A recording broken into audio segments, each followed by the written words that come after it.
নমস্কার ছোট্ট বন্ধুরা, দেখো আজকের আমি তোমাদের পড়াবো ক্লাস 3-র বাটারফ্লাই বইয়ের লেসন 1-এর অ্যাক্টিভিটি 11 থেকে। চলো পড়ে নিই। প্রথম কোশ্চেনটা আছে একের দাগের, which animal was fat and large? কোন পশুটি মোটা এবং বড়? তাহলে উত্তর কি হবে? Camel. Camel was fat and large. দুয়ের দাগের আছে দেখো, which animals went to the lion? কোন পশুগুলি, অ্যানিম্যালস আছে তাই এস যোগ আছে, তাই অনেকগুলোকে বলছে। কোন পশুগুলি সিংহের কাছে গিয়েছিল? কারা কারা গিয়েছিল তাহলে? প্রথমে হবে the tiger, jackal, crow and camel was went to the lion. দেখো 3 নম্বরে আছে, why did the lion refuse to eat the crow? কেন সিংহটা কাকটাকে খেতে চাইলো না? রিফিউজ মানে ফিরিয়ে দিল। তাহলে উত্তর কি হবে? এখান থেকে শুরু করবে, the lion refuse to eat the crow, লেখার পরে লিখবে because the crow served the lion for so many years. কাকটা বছরের পর বছর তাকে সেবা করেছিল, সিংহটাকে সেবা করেছে, তাই জন্য সে কাককে খাবে না বা ফিরিয়ে দিল। দেখো পরেরটা আছে, হু পাউন্সড অন দ্য ক্যামেল? কে বা কারা সিংহের উপরে মানে লাফিয়ে পড়েছিল? দেখো উত্তর হবে the lion and the tiger pounced on the camel. সিংহ এবং বাঘটা উটটার উপরে ঝাঁপিয়ে পড়েছিল। দেখো 5-এর দাগের আছে, who were the wily followers? Were কথাটা আছে যেহেতু, তাই এর ক্ষেত্রে ক্যামেল কিন্তু হবে না। ওয়ার মানে আগে ছিল, তার মানে সিংহের অনুগামী আগে কারা কারা ছিল?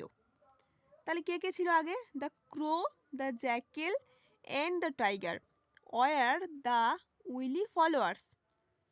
আগে এরা ছিল। আর তারপরে কে হয়েছিল? না ক্যামেল এসেছিল। আগে ছিল যেহেতু 3 জন, তাই 3 জনকেই বললাম।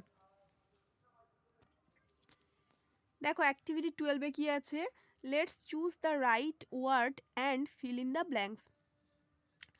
তোমাকে এই বাক্যগুলো দেখে যেটা ঠিক মনে হবে সেটাই তুমি ক্যান লিখবে, যেটা ঠিক মনে হবে না সেখানে ক্যান নট বসাবে। প্রথম কি বাক্য আছে দেখে নিই। Insects dash crawl on the wall. এই কথাটার মানে হচ্ছে পতঙ্গরা দেয়াল বেয়ে উঠতে পারে বা হামাগুড়ি। ক্রোল কথার অর্থ হচ্ছে হামাগুড়ি দিয়ে উঠতে পারে। এক্ষেত্রে মানে পিঁমড়ে যেহেতু, তাই বেয়ে বেয়ে উঠবে। ইনসেক্ট মানে পতঙ্গরা দেয়াল বেয়ে উঠবে, তাহলে এটা দেয়াল বেয়ে উঠতে পারে, তাহলে এটা কি হবে? ক্যান। এটা ঠিক, তাই ক্যান হবে। পরেরটা দেখো, children dash walk on their heads. বাচ্চারা তাদের মাথা দিয়ে হাঁটে। এটা ভুল, তাই এখানে ক্যান নট হবে। পরেরটা আছে দেখো, এ লায়ন ড্যাশ ইট গ্রাস। সিংহ ঘাস খায়। ঠিক নয়, তাই can not. We walk on the water. আমরা মানে কি? মানুষেরা। আমরা জল দিয়ে হাঁটি, তাহলে ভুল, ক্যান নট হবে। I right English. আমি ইংলিশ লিখতে পারি, তাহলে এখানে কি হবে? ক্যান। এটা ঠিক, তাই ক্যান। দেখো পরেরটা আছে, let's learn one and many. একটা এবং অনেকগুলো।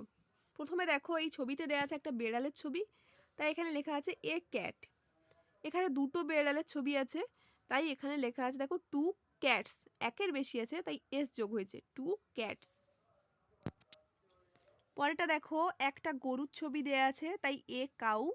এখানে 3টে গরুর ছবি দেয়া আছে, তাই 3 cows.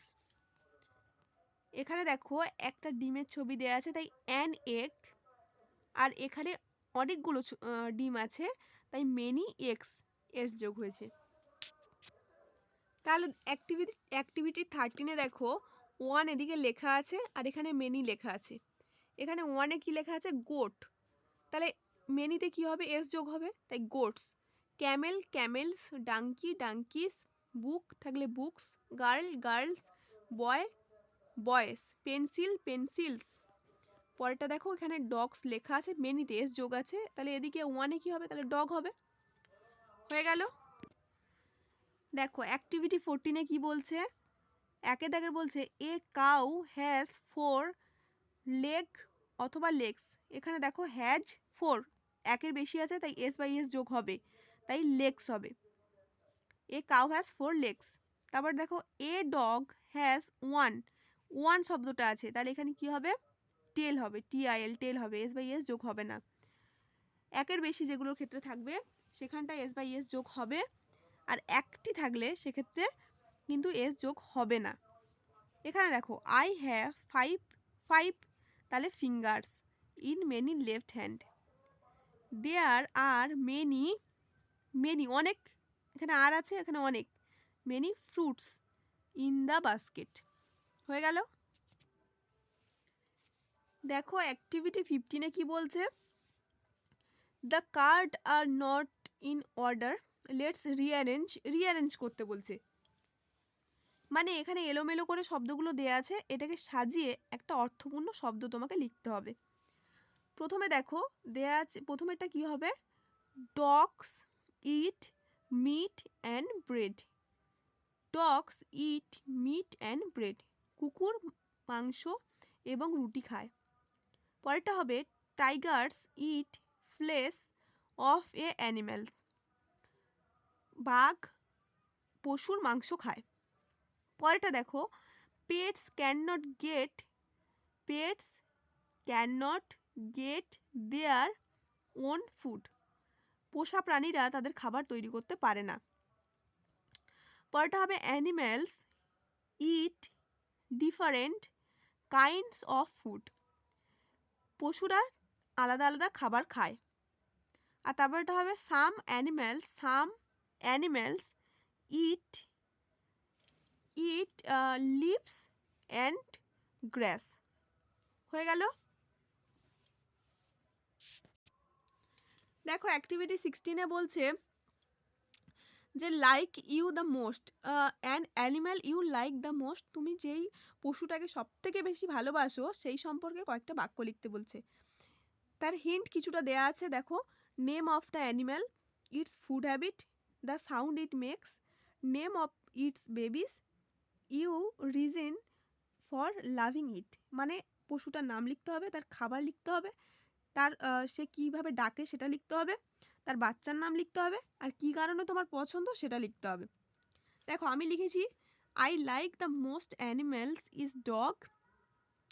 Dogs love to it meat and rice and bread. আমার কুকুর পছন্দ, সব থেকে বেশি আমি কুকুরকে ভালোবাসি, কারণ না কুকুর হচ্ছে গিয়ে মাংস, ভাত এবং রুটি খায়। Dogs baby name is puppy. কুকুরের বাচ্চাকে আমরা পাপ্পি বলি। The sound it makes bark. তার শব্দটা কি? সে শব্দকে বার্ক বলে। I love dogs because they guard my house. আমি কুকুরকে ভালোবাসি কারণ সে আমাদের বাড়ি পাহারা দেয়। এইভাবে লিখে ফেলবে তোমাদের পছন্দ মতো একটা কুকুরের নাম দিয়ে, একটা পশুর নাম দিয়ে তার সম্পর্কে এগুলো লিখে ফেলবে, ঠিক আছে?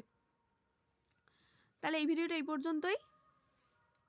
আর তোমাদের দেখো এই লেসন 1 পুরো কমপ্লিট হয়ে গেল। পরের ভিডিওতে আমি লেসন 2 থেকে আলোচনা করব। এই ভিডিওটা এই পর্যন্তই। যদি ভালো লাগে লাইক শেয়ার ও সাবস্ক্রাইব করবে।